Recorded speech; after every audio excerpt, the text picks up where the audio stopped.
Suhu politik menjelang pelaksanaan Pilkada serentak 9 Desember mendatang di Kabupaten Lamongan nampaknya semakin memanas yang terjadi.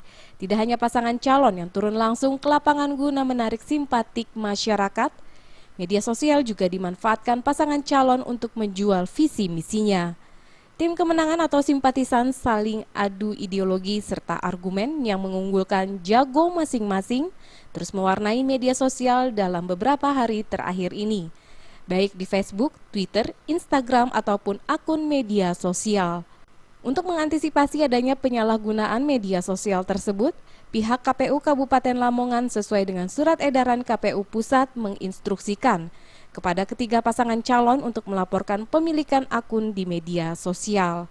Dari instruksi tersebut, dua pasangan calon telah melaporkan akun yang dimiliki di media sosial, yakni pasangan Fadeli Kartika Hidayati yang memiliki 4 akun di media sosial, serta 5 email, serta pasangan Nur Salim Edi Wijaya hanya memiliki 2 akun di media sosial, yakni Twitter dan Facebook.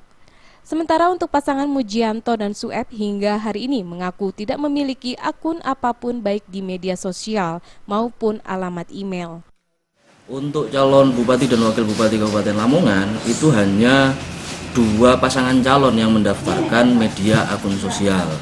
Yang dari Haji Fadli dan Kartika itu ada 4 jenis akun dan beberapa jenis untuk 5 jenis alamat email. Terus kemudian untuk pasangan Haji Nur Salim dan Bapak Edi Wijaya itu hanya 2 akun Twitter dan akun Facebook. Dari Peraturan KPU Nomor 7 Tahun 2015 tentang kampanye, KPU Lamongan memperbolehkan pasangan calon menggunakan maksimal 3 akun melalui sosial media untuk berkampanye di dunia maya. Dari Lamongan, Jawa Timur, Muhammad Basoir melaporkan.